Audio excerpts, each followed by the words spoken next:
Dili la Faisal Salum na Simba Sports Club, mambo ya kushwari kabisa bana. Yanaambiwa kwamba mambo yamenoga na mambo yanazidi sana kwa moto mara baada ya kushuhudia msimu wa 2025-26 na hadi hivi sasa tunachokitazama ni kuhusiana na msimu mpya, na hili ni dirisha kubwa la usajili kwa mwaka 2026-27 ambapo hadi hivi sasa ni kuhusiana na dili la usajili mpya kabisa ndani ya klabu ya soka ya Simba kuhusiana na kiungo matata sana Faisal Salum Feitoto, Mtanzania ambaye mwenye nyota ya kupendwa na vilabu mbalimbali. Hadi hivi sasa mambo yako shwari kabisa na taarifa rasmi zinasema kama hivi.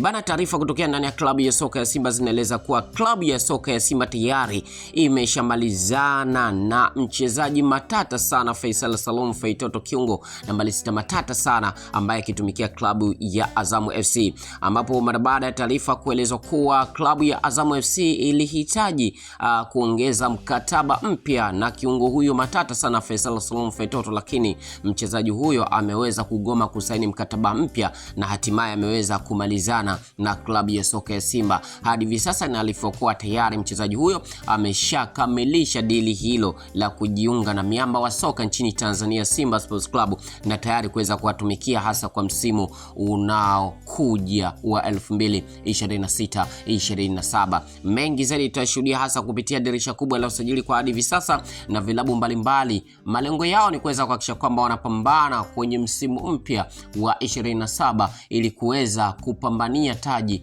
la ligi kuu soka ya Tanzania bara. Nini hasa maoni yako kuhusiana na usajili huu wa Faisal Salum Feitoto kujiunga na memba hawa soka nchini Tanzania, Simba Sports Club? Ifahamika kwamba Faisal Salum Feitoto alitumikia sana klabu ya soka ya Yanga kabla ya kwenda Azam FC. Mara baada ya kujiunga na Azam FC, na tunaona lengo lake kuu ni kuendeleza soka lake lakini hapa ndani ya Tanzania. Basi tupia maoni yako, umefurahishwa na usajili huu wa Simba Sports Club unaofanya zidi ya kiungo huyo matata sana Faisal Salum Feitoto? Basi tunakomba gusia comment yako hapo, lakini pia like, comment na kushare pia, sawa kusubscribe YouTube channel yetu pendwa kabisa ya Chuma Online TV.